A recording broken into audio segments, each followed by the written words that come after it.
Mhm. So, just a short summary from the previous session. I just told you about research problem objectives only, not yet about the questions and hypotheses. Okay, so I know research problem. You may have some idea about this, but exactly, you know, we do a research for a problem, solve a problem, or find a solution for a problem. Okay, so due to that, we need to define the issue that driving our study. So this is important. And the next thing is objective. We should have some objectives, okay, some general objective and some specific objectives.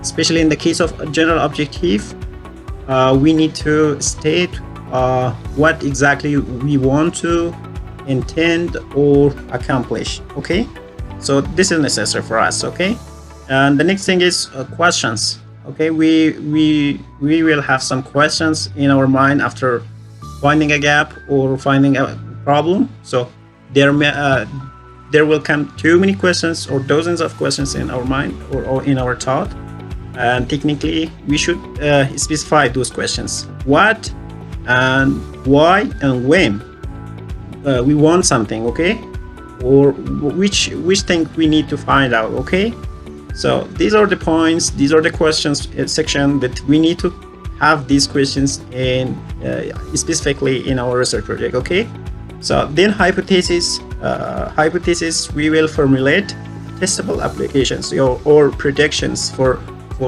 the future of our project. Okay, so we just predicts our work and guess this might be happen and this will not might be happen. Okay, so this is something we imagine that in our mind. So this is like imaginary. So because of that, we consider that before the research project just applied. Okay, so we think about that because it is like a testable or this is a formulated testable prediction of our whole project. So due to that, we can find out some weak points. We can strain that. Okay, this is the benefit of hypothesis. So let's ignore this slide because this is the learning objectives and the foundation of this presentation. And then let's talk about the research topic to a research problem. After we already understand now about the topic of a research, how to find that, how to define that, and how to narrow down a general topic to specific topic. Okay, so we have already talked about this, and now you have the knowledge about how to determine a topic for yourself. And already most of you have a topic for yourself.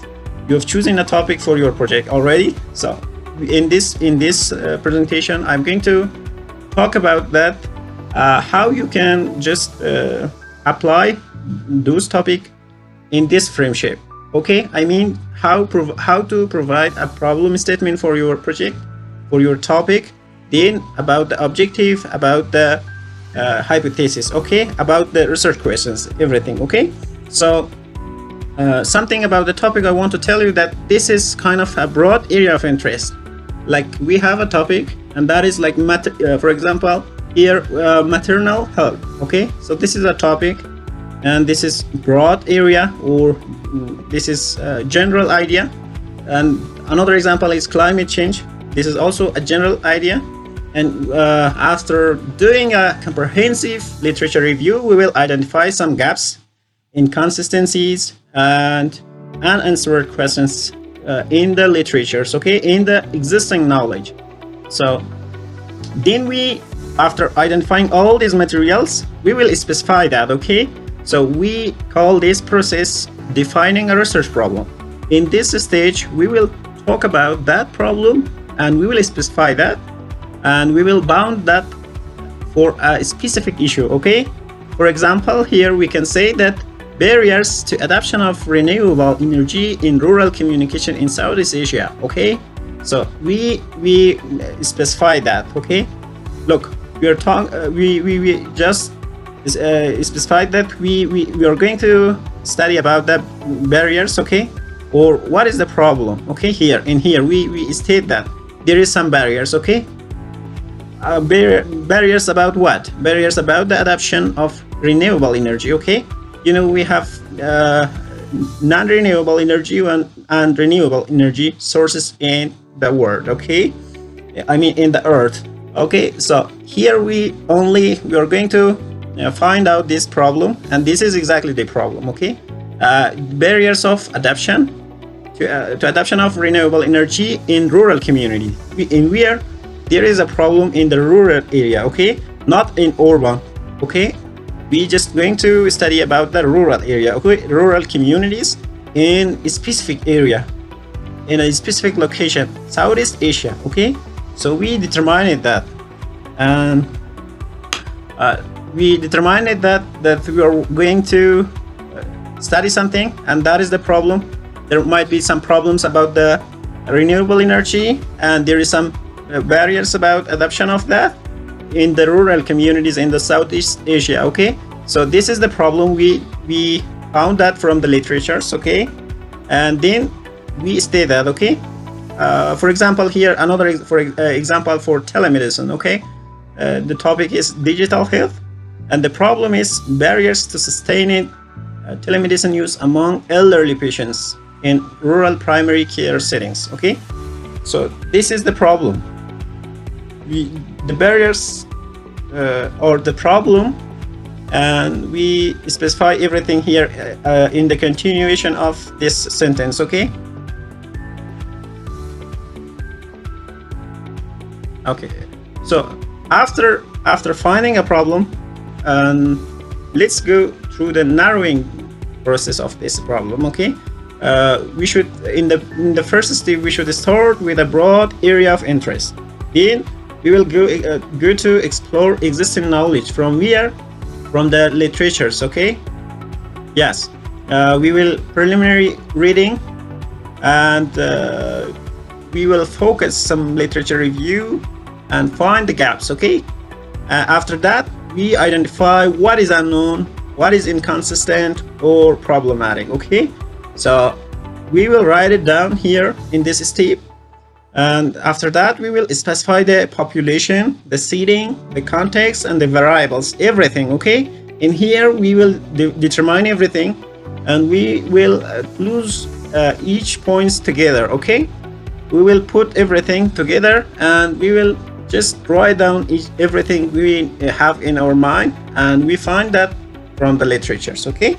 After that we go through assessing everything for its researchability, okay? Its availability, about the time, about the resources, and about the accessibility, okay? So we will give our time for this step and think about this. Is this available? Is this accessible? Okay, so is this resources a good source for us? Okay, is there any information regarding this point that we want to work on it? So these are the points. In this step we can do that, okay? Then we can convert the issue into a concise problem statement in a beautiful paragraph, okay? These are the steps you can see here. The first step is so it is the characteristic of a good research problem statement, okay? So we just talked about the steps and each point that we need to consider about the narrowing process of the research problem. Already we just talked about that. Yes, these 6 steps is necessary for narrowing down the process. I mean the problem statement writing. Okay, so then let's talk about its characteristics. What a good research problem should be, okay, and what it looks like be. So it should have the clarity, understandable, and not unnecessarily vague. And then it should be specific. It should have some specificity, because if we don't clear that which, where, and when, so it might be kind of difficult for us to do that. Okay, so we will be confused about that, and because of that we need to consider our research problem specific, okay? And because of that, this is one of the important characteristic of this section of your research project, okay? So then let's talk about the significance of point. Because of that, if a research problem don't have any significance, so it's not valuable for you to work, and there's no potential value for that. Okay, so you need to find some potential value to answer for those questions you might have in your mind. Okay, and this is the problem, and this is this we need to find these points. Okay, so there might be some significance points that you consider. Okay, this problem is exactly valued at.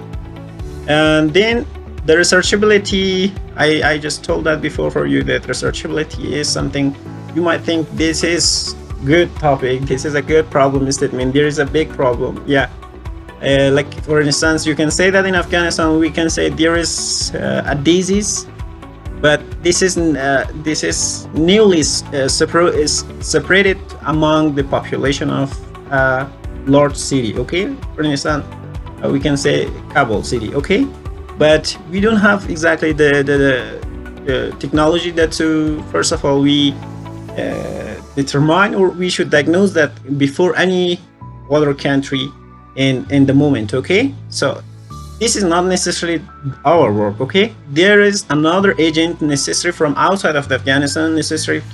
They should come with updated knowledge, with updated equipment, and with digital and very improved machines. They can come here and analyze or find a sample, and after taking a sample from the disease, they can go outside of Afghanistan and study on that.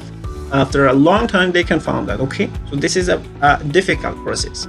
I'm thinking, and I just want to tell you about this, that researchability is something you need to consider in your work. Okay, if there is some problem that you think this is not possibly it's not possible for you to work on this. Okay, so think about this. So due to that, this is one of the most important points also in the research problem section. And another thing is feasibility. So I just told that before for you. Okay, so let's skip this. And another main point is ethical acceptability. Okay, research is about commitment, about concerns, about leadership, supervision. I just before said that whole thing, but keep in mind that this is we all always want to do research. Okay, so but in each step, if you don't concerns about the ethical point or the privacy of your participants, so your work will not be worthy, and every danger you make for others, it will harm before you hurt your participants, it will harm yourself. So think about this, and this is necessary if you want to go forward. Consider ethical acceptability for your research project. This is necessary for you to consider this. Okay, and I want to keep mentioning in this point because this is the much more important point in your work. Okay, let's talk about how to write a problem statement. Okay, the first thing is we need to consider the context. We should introduce the broad issue and its importance, its necessity, everything. Okay, then come to the current knowledge. From the knowledge of the literatures, you can find out some points of view, and you can paraphrase that for yourself, or you can summarize what is already available in the literatures. Okay, then you can say the problem or the gap you find that. Okay, you identify the specific deficiency or unanswered question. Okay, after that you will explain some point of view of yourself, why the problem matters. Okay, and this will be the consequence of your work, and then need of your study, why you need to do this study. Okay, you will give your suggestion to show how proposed research addresses the problem of your research. Okay, so then after that you will talk about the population and setting, and you will specify who and where when relevant. Okay, so these are related to your topics, and after that you will write like this. Here I have an example. Although the telemedicine adoption has increased post-pandemic. Look, this is the context, okay? And the current knowledge is here. Has increased post-pandemic, okay? So this is some information which I already found that in the literatures, okay? Limited, then come to the research problem or gap, okay? Limited evidence exists. This is the gap. Limited evidence exists, okay? So there is not sufficient information. This is the point or the gap, okay? About what? About barriers to sustained use among elderly patients in rural primary care setting in Afghanistan, okay? Telemedicine are not used here in rural area, in rural communities in Afghanistan, okay? Telemedicine is something that doctor just examine their patients from a long distance, okay? So I studied that from post-pandemic, it is increased. So it was in the literature, I found that. Then there was limited evidence about the barriers of sustained use among elderly patients. I checked the literatures. There was no information about the barriers. Why there was a problem that in the rural community of Afghanistan, there is no use of sustained telemedicine, okay? I mean, there is no sustained use of that, okay? Because of that, there might be some barriers, okay? There might be some problems, difficulties, challenges. So I should study that. What are those points, okay? What are those problems or what are those barriers? So I'm going to study that. I'm here stating the problem. This is the problem, barriers of sustained use among elderly patients in rural primary. I just explaining. I just determining the population and the setting, okay? Rural areas or rural communities in Afghanistan, okay?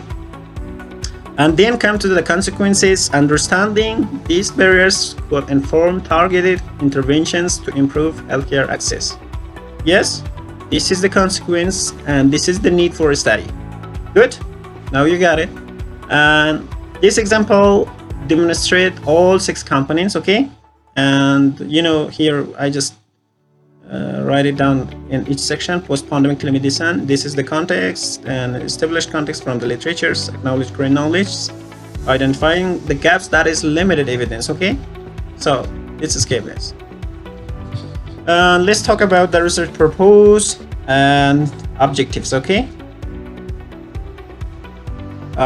Purpose statement is something that you communicate the overall intent of your study and why you want to do, and you will study in a broad way, okay, for the general objective, why in a broad terms, okay? Then come to the specific objectives. You will study specifically for your age, each kinds of variables you have chosen before for your study. For instance, you will study the age group of specific individuals, okay, from 18 years old up to this 25 years old, okay? So this is age variable, okay? And also you choose another variable, that is the location, okay, or the setting of population, okay? So this is another point. You only study the cities, or only you will study the rural area, okay, not urban. And because of that, general objective is just generally studying your study. This is a little broader. Then in the specific, you will go through each kinds of your variables, and you will study one, and you will determine, or you will put a specific objective for that, okay? And you will divide the general objective into manageable, measurable components. Like I said, that every variables, okay? And they should be logically ordered and guide variable selection, okay? I said that for you, that you, according to your variables, you will specify some objectives, like the how many of the individuals, or for instance, I just before said about the telemedicine, how many younger age of, or how many of populations are using the telemedicine among 18 years old up to the 25 years old, okay? So you're just going to study the age group of this population, okay, in the rural community. So another point is maybe the gender, okay, and also you can consider the health situation. These are the variables you just each you will determine a specific objective for each variable. By defining each variable here, you can put a specific objective for your research study as well. For the general objective, you can say this: to assist barriers to sustained telemedicine use among elderly patients in rural primary care clinics in Afghanistan. Okay. So, how to write effective objectives? Okay. For instance, you can do these things: one action per objective. Okay. Use one main action per objective when possible to keep each component focused and measurable.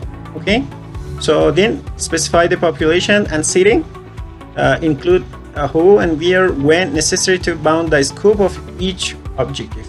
And also you can use these points, these words or measurable verbs, okay? Assessing, determining, estimating, comparing, examining, identifying, describing, exploring, okay? For example, you can use identify, okay, to identify technical barriers to telemedicine use among elderly patients in Afghanistan, okay. And another example is to compare adoption rates between urban and rural clinics in Afghanistan, and to examine the association between digital literacy and sustained use in Afghanistan. So these are the way how you can use these verbs, okay, here in your sentence for determining the objectives, okay? Because these words, these verbs makes your objective observable, measurable, and because of that you can use these verbs, okay, for determining an objective for yourself, okay? So and also consider about the realistic scope of your study, okay? Please ensure objectives can realistically be completed within the study's time and resource constraints.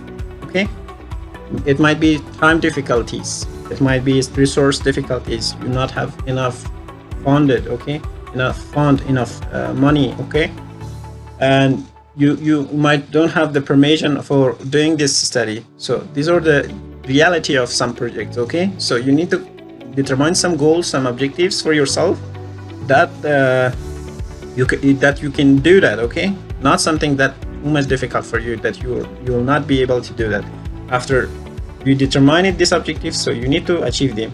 And maybe before I just told you before that before doing a research project, you have to provide a proposal, okay? Most of the companies, before you're just doing a research project for them, they will ask you to provide a proposal. So after you just claiming or implying that you can find these objectives, you will determine too much broad objective, difficult objective for yourself in the proposal, and saying I can do this, I can identify this problem, I can assess this situation, I can determine this problem, these points of view, I can compare this, and I can examine another kind of patients, okay? So, and then after that you get the project. Yes, you will get the project, but when you see in reality you're not able to conduct that study. There is too many struggles in front of you, and you're not able to achieve those goals, okay?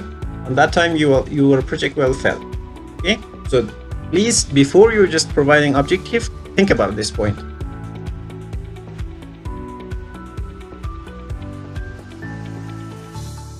So let's talk about the research questions, which is an interesting point of your study, because every research project starts from these points.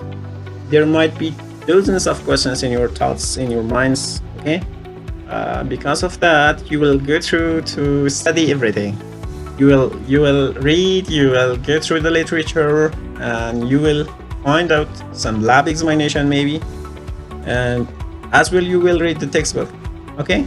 But technically the need resources for research projects are literatures.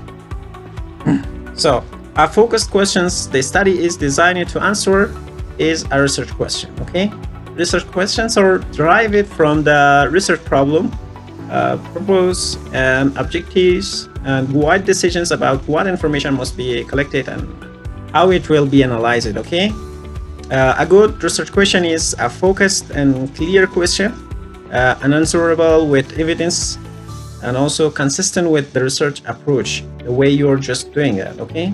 For example, what are the primary barriers to sustained telemedicine use among elderly patients in rural primary care setting? Here, everything is clear. What are the primary barriers? There might be some secondary barriers. There are some primary, and there may be some tertiary barriers. We only are just trying to identify the primary barriers. Okay. And then, exactly, there is some specification about the type of question. Okay, it's according to the type of your study. I said that before. There is a quantitative and qualitative and mixed methods. Okay, in the quantitative, you're going to study the numbers. Okay, it's called comparative, and the qualitative, you will be kind of exploratory. You will go to interview the individuals, and there is no numbers but only ideas. Okay, you will compare, you will explore each points of view. Okay, but here you will compare the numbers. Okay, your findings will be compared to each other.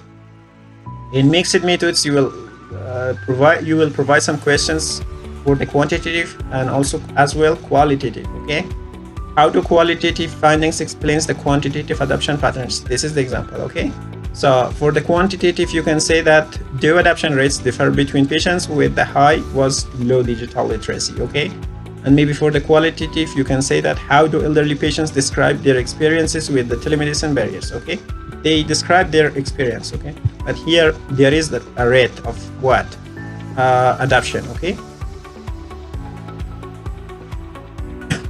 so let's talk about hypotheses in the quantitative research. Most of you know that in the medicine field, medical faculty, most of the studies are just quantitative. As in science, there is everything on basically on math, on numbers. Okay, so there might be some project, but they work on mixed method, qualitative and quantitative. But technically, the most of research are quantitative. Okay, and due to that, we're just going to study about the hypothesis in quantitative research first. Hypothesis is testable prediction, as I said that in the beginning of this presentation, about an unexpected relationship between different thing and or effect involving variables, and also you can say that it is appropriate when the study tests a prediction derived from prior evidence, theory, or conceptual framework. Okay. Then we have two kinds of hypotheses. Like there is a directional relationship between two things, like the base of the point and the result of the work. So there is a relationship, directional or non-directional. Predicts the direction of a relationship in the directional hypothesis. You can directly think or predict the points, the results, okay, or the relationship. For instance, elderly patients with low digital literacy will have significantly lower sustained telemedicine use than those with high digital literacy. Okay, there is a direct effect. There is a direct relationship. Okay, but likewise, in the null hypothesis, also, in the alternative hypothesis, we can say there is a relationship, okay, or there is an effect exists. Okay, this is alternative hypothesis. It's the same of directional, but there is a relationship. We are not saying some specific relationship like the directional. Okay. Here we just stating that there is a relationship. The research prediction that is tested against the null. Okay, this is called alternative hypothesis.